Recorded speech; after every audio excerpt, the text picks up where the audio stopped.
akan kami kembalikan kepada MC karena ini Bu Khofifah mau masuk ke forum. Silakan.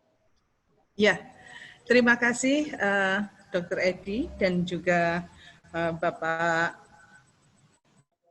dari BKKBN. Selanjutnya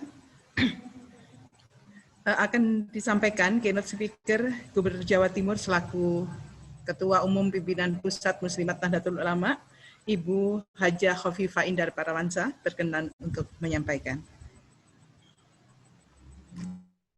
Terima kasih. Assalamualaikum warahmatullahi wabarakatuh.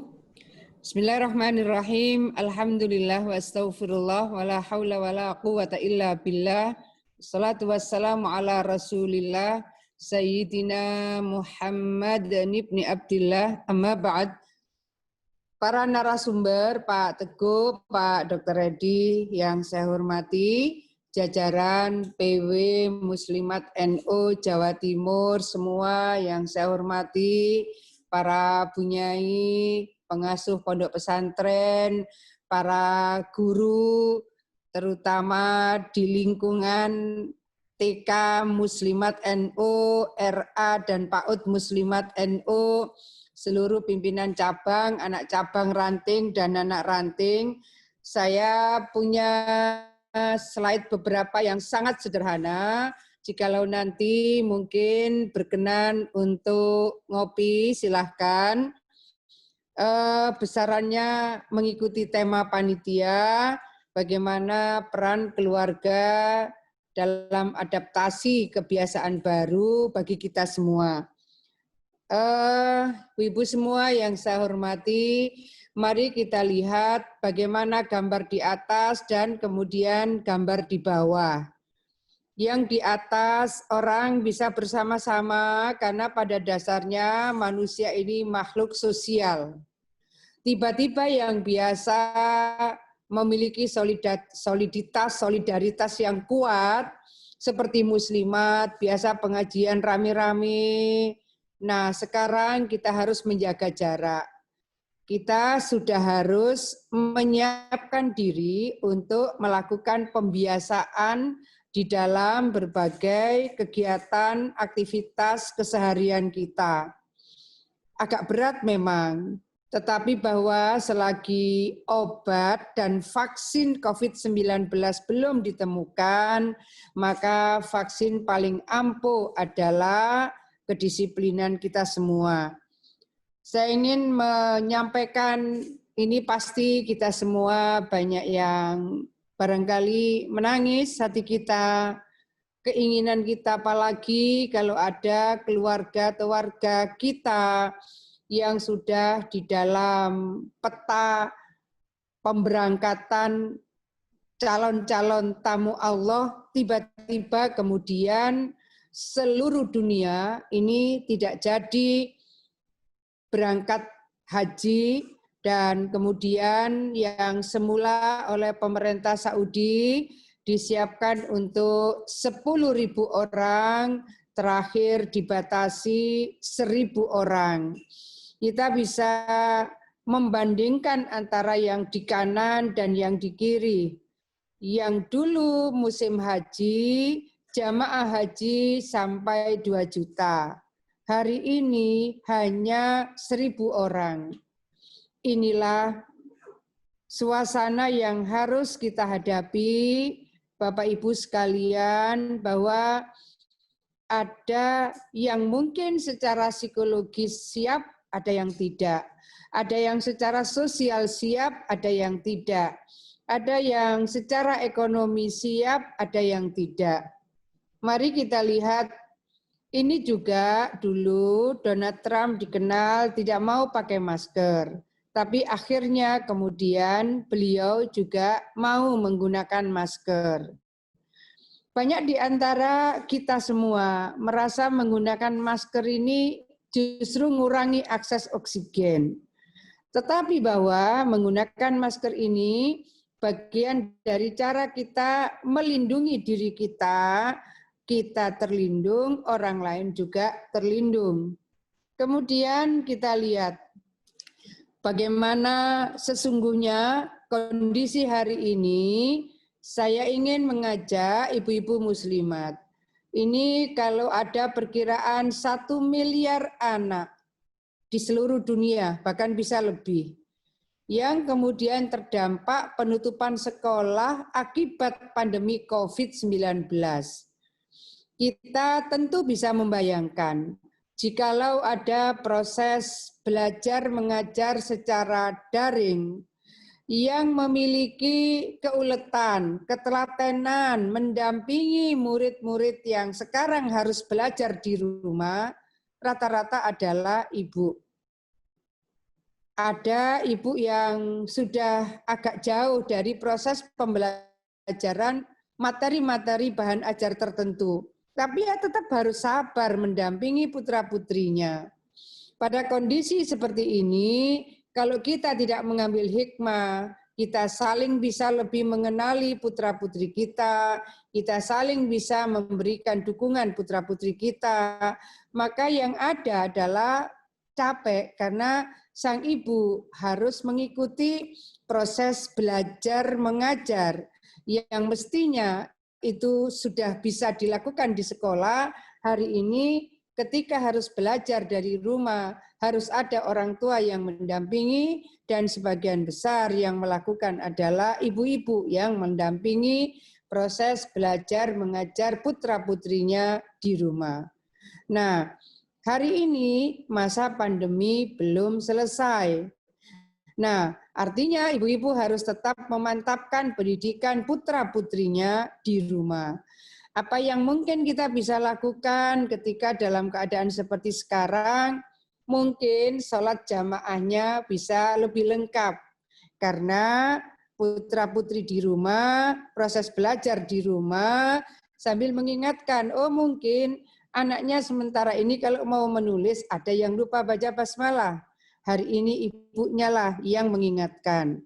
Oh mungkin selama ini kita belum begitu detail menyaksikan bagaimana cara anak kita berwudu, bagaimana kaifiah salat anak kita. Hari ini kita bisa langsung melihat, menyaksikan, meluruskan, dan seterusnya.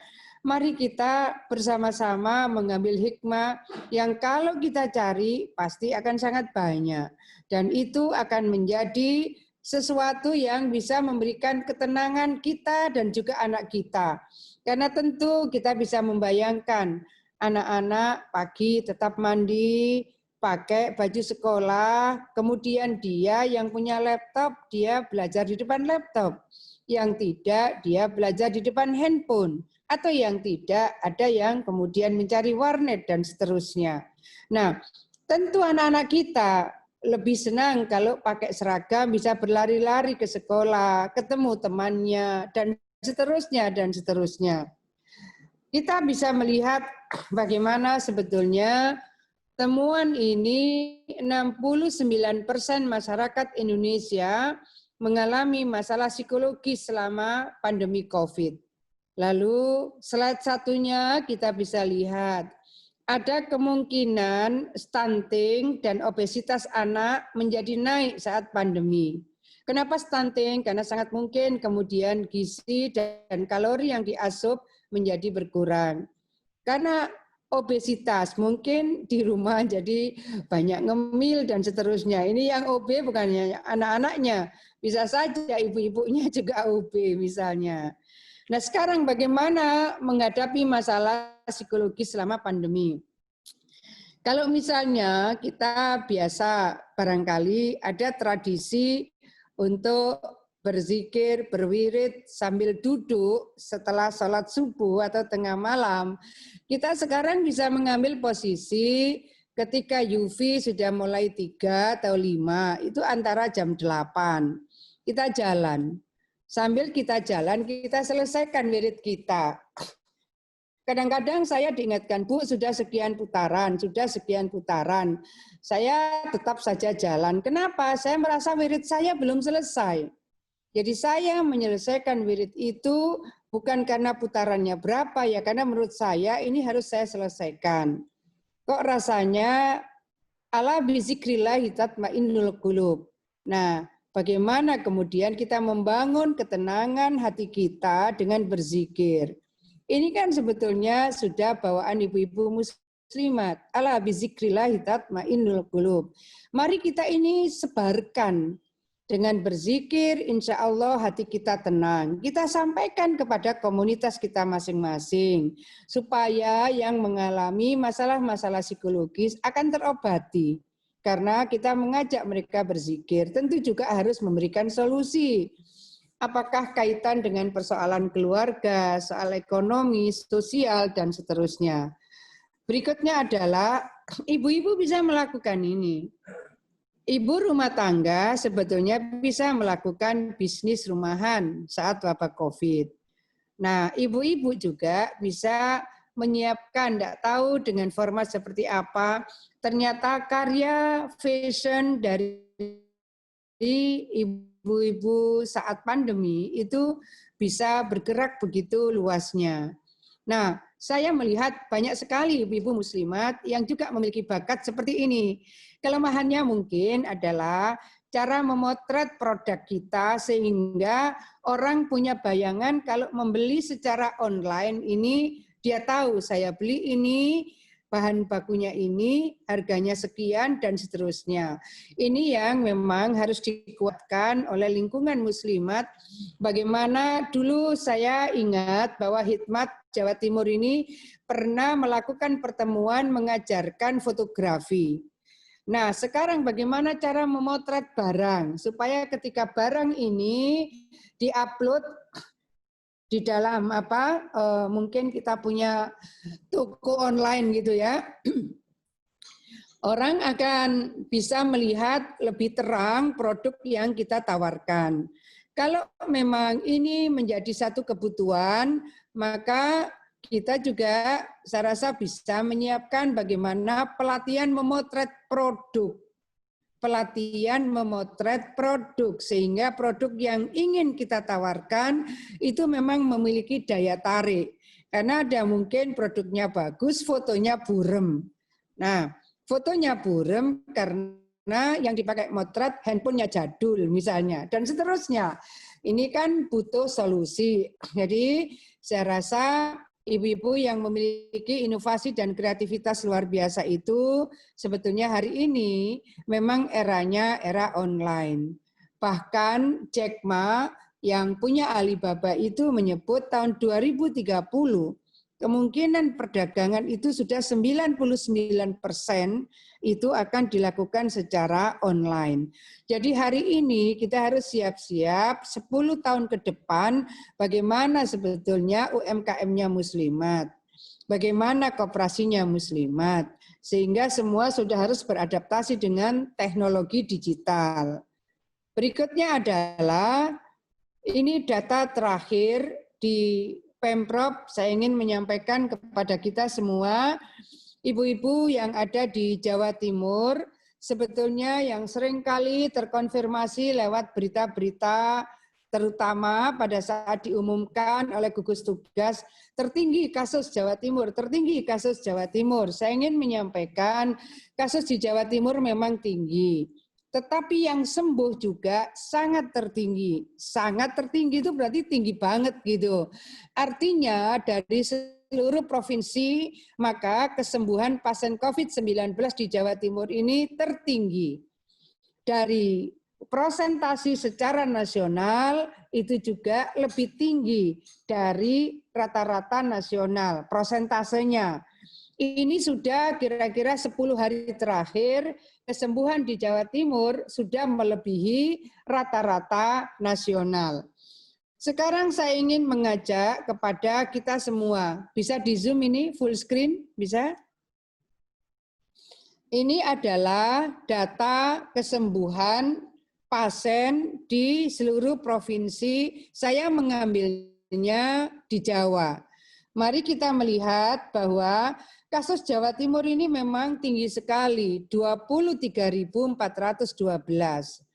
Tertinggi kedua adalah DKI, 23.026.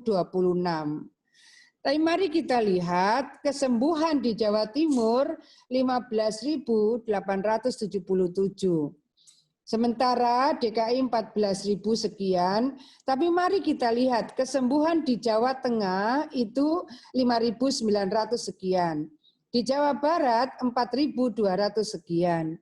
Bapak Ibu yang saya hormati, seandainya kesembuhan 4.200, maka di Jawa Timur ini akhir Juni itu sudah 4.200, akhir Juni. Seandainya kesembuhan seperti Jawa Tengah 5.900, awal Juli itu sudah 5.900. Jadi kalau total kesembuhan di Jawa Barat itu sebetulnya akhir Juni kita sudah mencapai angka itu. Kalau Jawa Tengah awal Juli kita sudah mencapai angka itu. Karena kasus di Jawa Timur ini sangat tinggi, maka saya mohon tadi seperti pesan Pak Dr. Hedi juga Pak Teguh bahwa ini pandemi belum selesai. Kalau misalnya sekarang ini sudah 23.412, kita pun sebetulnya sudah bisa memberikan layanan kesembuhan yang luar biasa, 15.000 lebih. Ini sudah hampir 16.000. Saya ingin menyampaikan kepada kita semua bahwa memang belum aman. Bagaimana kita bisa bayangkan para tenaga kesehatan, dokter maupun perawat serta rumah sakit memberikan layanan sedemikian banyak pasien dan sudah memberikan layanan dengan kesembuhan yang sangat besar, tertinggi di Indonesia. Secara presentatif juga sudah 10 hari di atas rata-rata nasional. Tapi saya ingin pesan bahwa ini belum aman. Saya ingin menyampaikan ini, next. Ibu-ibu yang ada di Jawa Timur ini adalah data per 2 hari lalu. Harusnya kemarin diupdate tetapi belum. Jadi mungkin sore ini kemungkinan akan ada update. Ini adalah data yang diupdate mestinya setiap hari Selasa. Tapi Selasa kemarin rupanya sistemnya masih belum clear. Jadi kemungkinan hari ini sekali lagi kemungkinan hari ini diupdate. Update datanya adalah mingguan bagi ibu-ibu yang berada di zona merah. Surabaya, Kota Pasuruan, Sidoarjo, Gresik, Kota Malang, Kota Batu, Kota Mojokerto, Jombang, dan Kabupaten Mojokerto. Harusnya ini kemarin sore diupdate, kita tunggu saja apakah hari ini ataukah bagaimana. Kemudian ini zona orange, ibu-ibu sekalian, dan zona kuning.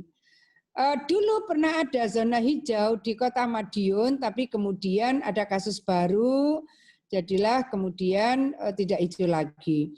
Kita berharap bahwa zona yang kuning bisa jadi hijau, jangan sampai orange. Zona yang orange bisa jadi kuning, jangan sampai merah. Yang merah jadi orange. Merah itu artinya risiko tinggi. Lah, orange risiko sedang, kuning itu risiko rendah, hijau itu artinya kasus bisa dikendalikan. Kemudian ini adalah posisi bahwa dalam 27 hari terakhir 22 kali Jawa Timur ini tambahan kesembuhan tertinggi secara nasional. Saya hanya ingin menyampaikan kepada kita semua bahwa seluruh tenaga kesehatan dan rumah sakit sudah berikhtiar luar biasa. Berikutnya adalah ini kita bacakan Fatihah untuk Al-Maghfur Lahum, Kiai Haji Ahmad Zaki, Kiai Haji Abdul Wahid, dan Kiai Haji Majid Kamil Maimun Zubair. Beliau bertiga terkonfirmasi meninggal karena COVID. Lahumul Fatihah. A'udzubillahi minasyaitonirrajim. Bismillahirrahmanirrahim. Alhamdulillahirabbil alamin arrahmanirrahim maliki yaumiddin. Iyyaka na'budu wa iyyaka nasta'in. Ihdinas siratal mustaqim. Siratal ladzina an'amta 'alaihim ghairil maghdubi 'alaihim waladdallin. Amin. Saya ingin sampaikan apakah mereka sembrono? Tidak. Tetapi kita ini tidak tahu siapa yang OTG, orang tanpa gejala. Oleh karena itu kewaspadaan dengan menggunakan masker itu menjadi kunci. Insya Allah kita terlindungi, orang lain juga terlindungi. Nyun pangapunten, ini yang ada di akunnya Bunyai Kuni Zakia, Neng Oni. Beliau kebetulan bersama Kiai Idris sempat dirawat di Sutomo. Yang beliau tulis begini, saya dan suami sudah mengalami sendiri betapa virus corona ini benar dan berbahaya. Apalagi kalau terlambat mendeteksinya. Jangan berpikir primitif dan tidak bertanya kepada ahlinya. Stop tidak taat peraturan medis. Jangan pernah mengalami stres seperti yang saya rasakan selama 8 hari di ruang instalasi khusus Dr. Sutomo karena kesalahan diri yang tidak cepat tanggap dalam mendeteksi. Alhamdulillah atas rahmat dan barokah sehat walafiat saat ini. Terima kasih dan barakallah atas semua perhatian dan doa dari semuanya. Saya ingin menyampaikan ini adalah satu referensi bagi kita semua. Betapa bahwa jangan pernah menganggap enteng. Apalagi tidak percaya, corona itu adanya di sana, tidak di sini, dan seterusnya. Saya ingin mengajak kepada kita semua, virus ini juga makhluknya Allah yang menggerakkan virus bisa ke 215 negara itu adalah sang penggerak, dan itu adalah Allah Subhanahu wa Ta'ala. Oleh karena itu, ibu-ibu yang menjadi tokoh panutan di masing-masing daerah, saya mohon bisa tetap menyampaikan pesan kehati-hatian dan pesan kesehatan ini. Ini terakhir, saya ingin menyampaikan bahwa ada resiko 90% kalau kemudian sama-sama tidak menggunakan masker. Ada resiko 30% kalau yang satu bermasker, yang satu tidak. Nah, kemudian ada lagi resiko 5% bila yang sakit pakai masker. Lalu 1,5% bila semua pakai masker dan hingga 0 bila pakai masker dan jaga jarak. Tentu kita memilih yang 0 risikonya, maka pakailah masker dan jagalah jarak. Saya rasa itu apa yang bisa kita saling share pada siang hari ini. Mudah-mudahan ada manfaatnya bagi seluruh pengelolaan organisasi kita, menjaga umat dan menjaga keselamatan bersama. Ibu semua, mudah-mudahan Allah anugerahkan kesehatan, kekuatan, kesabaran, dan keberkahan kehidupan. Berkah ilmu kita, berkah umur kita, berkah rizki kita, berkah keluarga kita, berkah Muslimat Nahdlatul Ulama, berkah Jawa Timur. Al-Fatihah. A'udzubillahi minasyaitonirrajim. Bismillahirrahmanirrahim. Alhamdulillahirabbil alamin arrahmanir rahim maliki yaumiddin. Iyyaka na'budu wa iyyaka nasta'in. Ihdinas siratal mustaqim. Siratal ladzina an'amta 'alaihim ghairil maghdubi 'alaihim waladdallin. Amin. Wallahul muwaffiq ila aqwamit thoriq. Wassalamualaikum warahmatullahi wabarakatuh. Waalaikumsalam. Disampaikan terima kasih kepada Ibu Gubernur Jawa Timur selaku Ketua Umum Pimpinan Pusat Muslimat Nahdlatul Ulama. Selanjutnya acara akan dilanjutkan diskusi. Kami persilakan dipandu oleh Ibu Moderator, Ibu Dr. Haja Uji Asia. Alhamdulillah, Bapak Ibu sekalian, kita telah mendengarkan bersama dari paparan apa yang disampaikan oleh Ibu Gubernur. Ini menjadi obat rindu bagi kita semua. Baik Bapak Ibu sekalian, kita akan lanjutkan. Kita akan share kembali beberapa pertanyaan yang sudah kita rekap, yang nantinya kami mohon Bapak narasumber, baik Pak Teguh maupun Dr. Edi, kami persilahkan untuk menjawabnya. Sambil menunggu Bapak Ibu sekalian, kami sampaikan kepada peserta bahwa semua materi ini sudah ada, bisa diambil di meeting Zoom. Sudah kami share di sana, sehingga para peserta semua langsung bisa mengambil dari materi kajian hari ini. Kami silakan, monggo Dr. Edi atau Bapak Teguh silakan.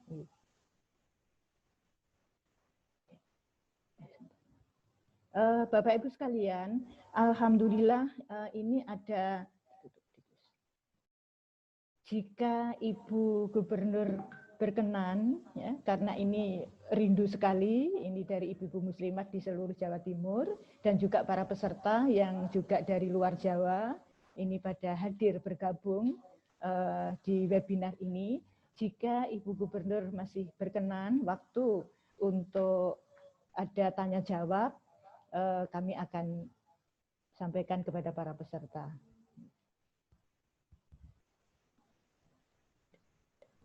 Baik, Bapak Ibu sekalian, ini kelihatannya Ibu Gubernur juga masih ada tugas ya, sehingga kita bisa lanjutkan untuk beberapa pertanyaan tadi yang sudah kita share. Monggo dari Dr. Edi dan Pak Teguh untuk memberikan ini jawabannya. Nah, Halo? Ya. Sampun. Sampun. Ya, alhamdulillah. Sampun ngatur nuwun, Bu Nyai. Jadi kalau kita merangkum seluruh pertanyaan tadi, jadi saya akan membuat suatu rangkuman jawaban. Jadi sebenarnya prinsipnya ada 3. Ada yang yaitu jati, jari, jamu, singkatannya itu. Ada 3. Apa itu jati? Jati itu adalah dari singkatan jaga hati. Nah ini kan tadi saya merangkum dari Bu Nyai Khofifah, Pak Teguh. Jadi hati itu yang penting, utama. Kenapa? Menjaga hati, menjaga ketenangan, menjaga keikhlasan, kesabaran, zikir, sholat, kemudian melakukan suatu ucapan-ucapan yang baik, hati ini harus terjaga betul. Jadi ini yang penting. Kenapa? Dengan menjaga hati, menjaga ketenangan, kesabaran, keikhlasan, itu secara ilmu kedokteran itu bisa meningkatkan daya tahan tubuh. Nah, jadi tidak kemerungsung, tidak sombong, jadi benar ikhlas, jadi merubah kebiasaan-kebiasaan yang dulu, tidak ngoyo, tidak apa, hati tidak betul. Itu yang penting. Yang satu itu jati, jaga hatimu. Betul. Itu adalah yang mutlak kalau panjenengan bisa menjaga dengan 100%, insya Allah kekebalan tubuh bagus, keiman bagus, maka insya Allah pula ini virus-virus tidak hanya COVID saja, virus-virus yang lain akan terhilangkan, termusnahkan. Itu bagian daripada imunisasi yang kata Bapak Rup tadi, yaitu keimanan, ketakwaan, jaga hati, maka imunitas akan jadi bagus. Itu namanya jati. Yang kedua, jari. Jari itu dari singkatan jaga diri. Nah, ini jaga dirimu. Dari apa? Yaitu tadi ada physical distancing, disiplin, protokol kesehatan, ikuti semuanya. Aturan-aturan pemerintah, itu adalah menjaga dirimu, diri orang lain, diri seluruh orang lain. Kalau Anda bisa menjaga disiplin, mengikuti aturan, yaitu protokol kesehatan harus dijalankan kapanpun, dimanapun, physical distancing Anda lakukan, kebiasaan-kebiasaan baru, itu sudah mulai berubah. Jadi new normal itu bukan selesai, tetapi pola hidup menjaga diri sekarang berubah dengan cara-cara yang sudah ditentukan. Jaga dirimu, itu yang penting. Jadi jati, jaga hati. Yang kedua, kalau Anda mau selamat, jaga dirimu. Dirimu sendiri, keluargamu, semuanya, masyarakatmu, sekitarmu harus dijaga.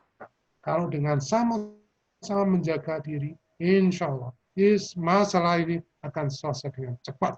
Saya yakin apa yang dikatakan Bu Gubernur itu akan yakin. Yang ketiga adalah jamu. Jamu itu bukan jamu. Jamu itu singkatan. Jaga mulut. Nah, kalau jaga mulut ini penting. Asupan. Tadi Bu Gubernur, pikirlah asupan-asupan yang baik. Jangan sembrono makan sembarang. Jangan tidak mengikuti gizi yang bagus. Makan sembarang. Wadah, kamu apa saja dimasukkan itu jangan. Harus jaga mulut, makan betul-betul yang teratur. Ketika makanlah ketika kamu lapar, berhentilah makan, kamu jangan sampai kenyang.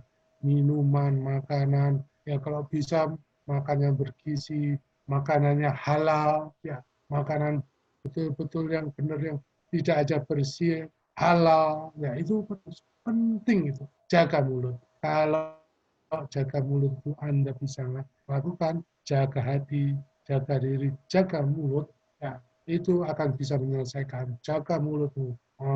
Jangan ngomel, jangan marah, jangan bikin hoak, bikin menyebarkan macam-macam. Itu akan menyelesaikan masalahnya ini. Nah, ya itu penting. Dari 3 itu yang jaga hati, jari, jaga dirimu, jamu, jaga mulutmu. Insya Allah itu akan bisa menyelesaikan dirimu, keluargamu, masyarakatmu, negaramu. Sekian. Terima kasih. Terima kasih, Dok. Monggo kalau dilanjut. Yeah.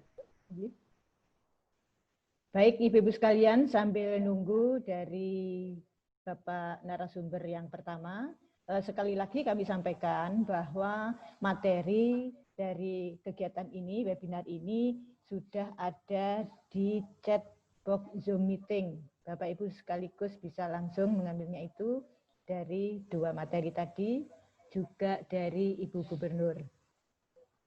Terus, Ibu Gubernur masih belum, Ibu Gubernur belum masuk, nanti akan kita sampaikan juga. Yang kedua, untuk sertifikat, ya, untuk sertifikat bagi muslimat, ini nanti akan melalui Korda masing-masing, sudah disiapkan secara sertifikatnya sudah ada. Dan untuk peserta yang dari luar, karena kemarin daftar via daftar online-nya via Bitly, kami ada alamat lengkap, juga ada nomor telepon, WA, serta email. Nanti insya Allah akan kita kirim di situ, akan kami kirim lewat via email yang sudah ada di pendaftaran online itu. Kami sudah simpan semuanya, kami save semuanya dari data-data Bapak Ibu sebagai peserta webinar pada kesempatan ini.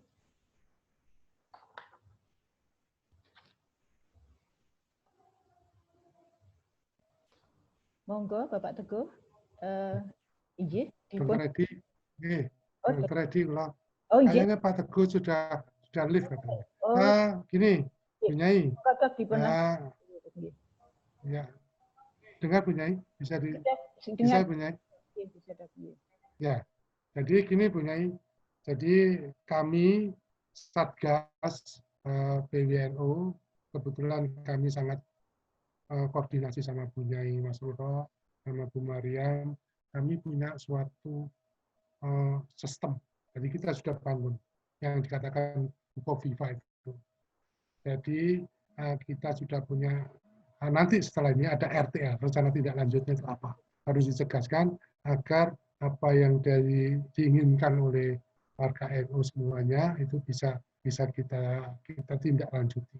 Yaitu program tentang ketahanan warga, ketahanan pangan bagi warga itu. Dan ini saya harap tidak berhenti di sini, tapi harus ada mohon untuk kepada Bu Mas Ruro dan Bu yang lain ada tindak lanjutnya. Mungkin ada pelatihan, ada prosedur-prosedur bagaimana. Kita harus atur bahwa nanti ke depan bunyai ini muslimat punya peran strategis. Saya punya keyakinan, kenapa? Saya sangat percaya. Satu, saya ini ketua lembaga kajian, sebetulnya saya juga wakil ketua W tentang pembentukan satu masalah pelayanan kesehatan. Itu rumah sakit kalau boten ada muslimat nggak jalan. Nah, nanti rumah sakit itu harus ada namanya sistem manajemen rumah sakit yang punya kan NU, muslimat korporasi. Nah, korporasi itu harus ditata betul, itu bisa menghidupi orang-orang muslimat yang kemudian muslimat juga punya pendidikan, punya itu harus dikelola di manajemen yang betul dengan sistem online. Nanti bisa punya supermarket, punya apa, dan konsepnya sudah seperti itu. Dan saya kira saya WA-kan ke Bu Mariam itu tentang apa itu tentang keuangan online, kemudian pasar online, sudah ada semua. Tinggal ada tindak lanjutnya. Setelah ini, saya kira itu, saya mohon untuk masukannya. Dr. Edi, kita ucapkan terima kasih dan aplaus kepada Dr. Edi dan juga Bapak Teguh, Bapak Ibu dan Pak Ibu Nyai semuanya. Nanti memang setelah acara diskusi ini selesai ada RTL, ya, ada RTL. Sebelumnya akan kami akhiri untuk diskusi ini. Kita semua sudah menyimak beberapa paparan tadi, oleh karena itu kami tidak perlu untuk mensimpulkan atau menguraikan kembali. Memang kita tidak bisa pungkiri bahwa pandemik ini membawa pengaruh terhadap kelumpuhan bidang kesehatan dan ekonomi yang rembesannya adalah kepada bidang pendidikan. Yang mana ketiganya ini merupakan indeks pembangunan manusia. Saat masa pandemik ini, bidang sosial Muslimat Nahdlatul Ulama sangat menonjol, sangat dominan. Baik dalam bentuk kepedulian terhadap sesama, gotong royong yang sangat luar biasa, ini sangat menonjol. Oleh karena itu untuk ke depan tidak cukup kita hanya bergantung menjaga seperti itu. Akan tetapi bagaimana muslimat ini bisa kembali melakukan aktivitas-aktivitas ekonomi yang biasa jualan kembali, yang disertai dengan sentuhan-sentuhan teknologi. Yang jual rujak ya jual rujak kembali, jual gado-gado kembali.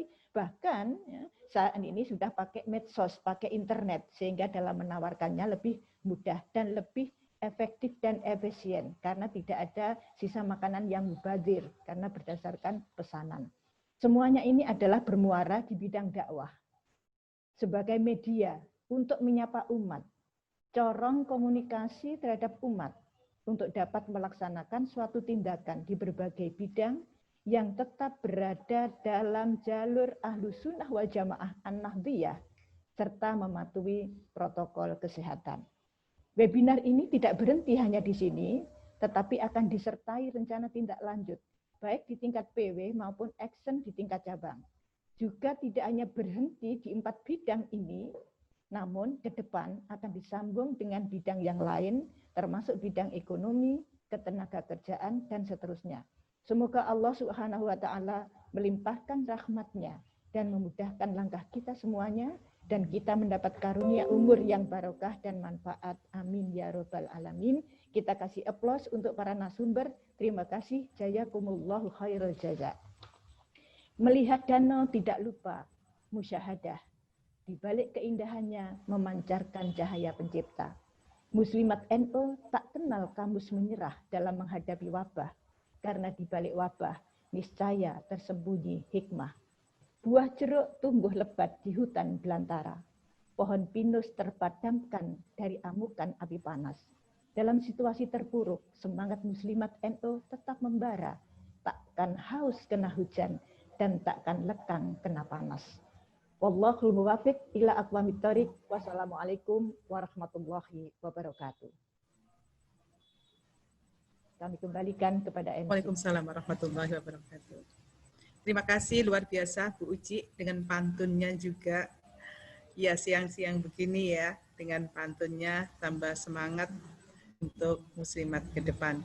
Baiklah ibu-ibu peserta webinar siang hari ini yang berbahagia, sesuai dengan apa yang disampaikan Bu Uci tadi, bahwa acara ini ada tindak lanjut ke depan.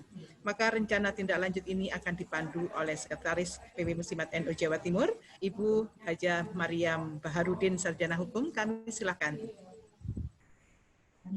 Assalamualaikum warahmatullahi wabarakatuh.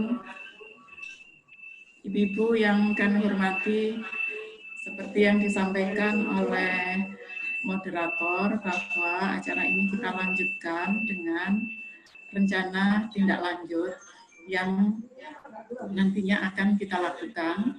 Monggo ibu-ibu pirsani sudah kami tayangkan ada beberapa program yang kita tadi sudah sempat kita rangkum atas masukan dari narasumber, baik itu keynote speak tadi Bu Khofifa, kemudian dari Dr. Edi, dan dari Kepala Perwakilan BKKBN Provinsi Jawa Timur. Dari ada beberapa bidang yang nantinya harus melakukan kegiatan ini. sebagai upaya tindak lanjut untuk menjaga ketahanan keluarga di tengah pandemi. Sebetulnya sudah banyak yang ibu-ibu lakukan, termasuk stimulus pemberian bantuan pangan untuk korban terdampak. Laporannya sudah masuk ke pimpinan wilayah, tinggal kita mengoptimalkan kembali apa yang sudah kita lakukan. Di bidang sosial yang dapat kita sampaikan, nanti kami juga mohon masukan dari ibu-ibu rencana tindak lanjut kita yang kita lakukan bersama-sama. Di bidang sosial ada stimulus bantuan pangan, yang ini sudah Ibu lakukan, kita perlu mengoptimalkan kembali bantuan sembako ke warga muslimah, khususnya yang terdampak.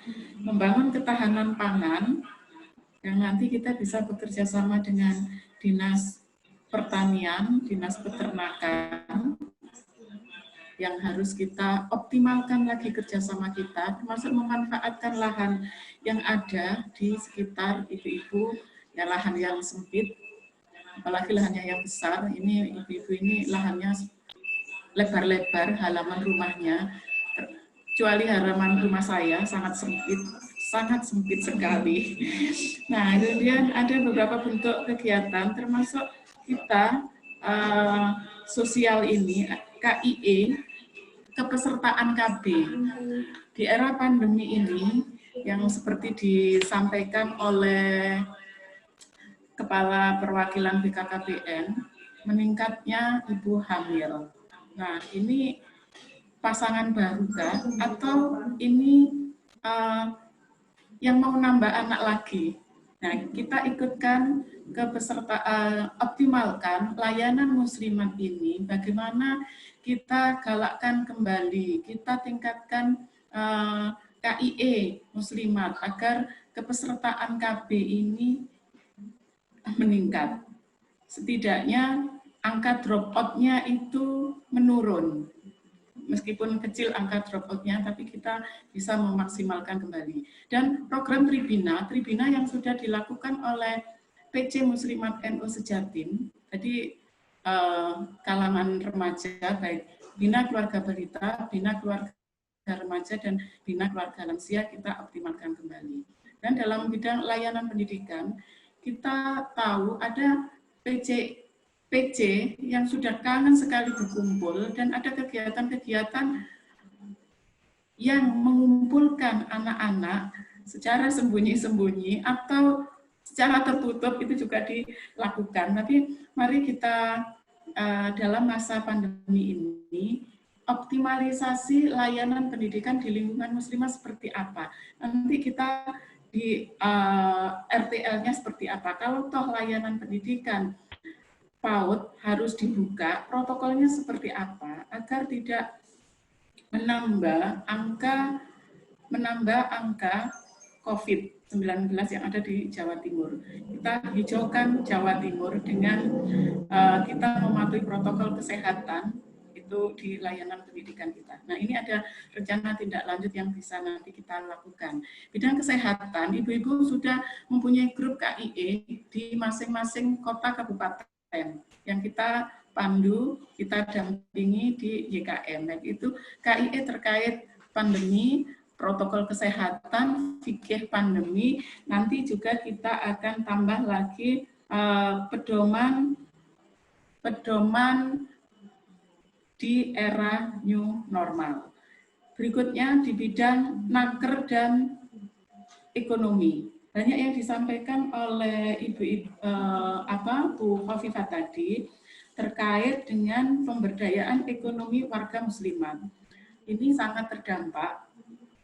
Maka kita perlu siasati dengan cara apa? Dengan cara misalnya kita latih warga muslimat untuk familiar dengan jual beli online, termasuk nanti desain produknya. Jadi tidak sekedar difoto kemudian dipasarkan, tapi bagaimana desain produk yang baik agar menarik minat pembeli dan akan meningkatkan pendapatan keluarga. Nah, yang terakhir adalah bidang dakwah muslimat. Apa yang harus kita lakukan? Jadi sementara kita mempunyai program ngaji virtual. Beberapa cabang sudah melakukan, Pasuruan Kabupaten, kemudian di Pamekasan, dan beberapa daerah sudah ngaji online melalui virtual. Meskipun ada yang lucu di antara ibu-ibu muslimat yang bertanya, Mbak, ini ada Zoom meeting, alamatnya Zoom meeting di mana ya, itu jalan apa? Nah, itu ada hal-hal yang lucu. Nah, ini pengayaan, dan memang itu yang perlu kita tingkatkan di anggota kita, pengurus-pengurus kita, bahwa di era pandemi ini, di tengah pandemi ini, kita tidak gagap lagi akan pertemuan-pertemuan lewat virtual. Meskipun ada yang tanya, virtual alamatnya di mana? Itu masih ada, tapi tugas kita bersama untuk memberi layanan pendidikan, layanan skill, agar kita semuanya sudah familiar dengan hal-hal yang berkaitan dengan virtual. Next, untuk yang dari Dr. Edi, ada RTL, Bu monggo next di programnya yang Sri Kandi Muslimat. Nah, dapat ditayangkan Bu Uci, Sri Kandi Muslimat. Nah, ibu-ibu, ini yang rencana tindak lanjut yang nantinya akan kita lakukan. Monggo jika ada masukan atau dari ibu-ibu sekalian untuk melengkapi rencana tindak lanjut. Dan rencana tindak lanjut ini kami juga akan nantinya monitoring dan evaluasi, tidak hanya sekedar. Nah, ini ibu-ibu, ini juga ada program dari Satgas PWNU Jawa Timur yang nanti kita bekerja sama dengan Satgas COVID-19 PWNU Jatim. Nanti materi ini akan kami sampaikan kepada ibu-ibu lewat grup seperti biasanya. Membangun keluarga tangguh menuju terwujudnya bangsa yang tangguh. Nah, secara rinci tadi kita masukkan di kolom-kolom yang sudah saya sampaikan. Dan sekarang ibu-ibu monggo silakan jika ada tambahan rencana tindak lanjut yang kita lakukan bersama-sama. Monggo ibu-ibu bisa hand raise nanti atau memberi masukan lewat admin. Oke Bu, saya buka dulu Bu, ada chat private-nya, saya bantu dulu. Sebentar Bu, tahan sebentar, saya baca pertanyaannya.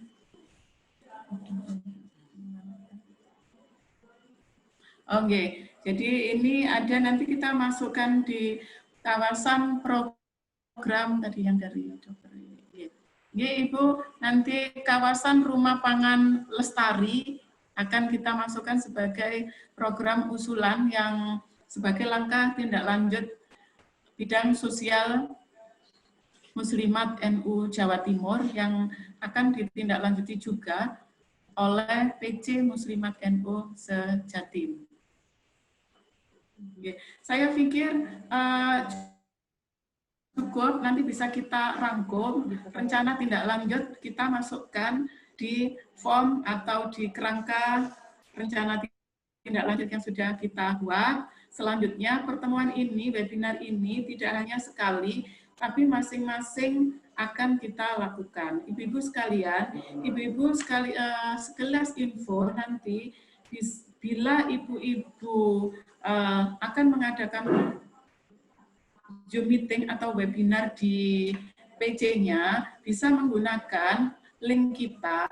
Terlebih dahulu ibu-ibu mendaftar kepada PW Muslimat NU agar link ini bisa ibu-ibu gunakan. Jadi yang berlangganan PW Muslimat NU Jawa Timur, nanti ibu-ibu dapat menggunakan link ini untuk dimaksimalkan pemanfaatannya di daerah masing-masing. Misalnya Sidoarjo menggunakan link PW untuk Zoom meeting dengan PC dan PAC Muslimat Sejatim. Maka mendaftar dulu kepada kami, link kami bisa digunakan. Ini yang bisa kami sampaikan Ibu-Ibu terkait rencana tindak lanjut yang lebih rinci lagi akan kami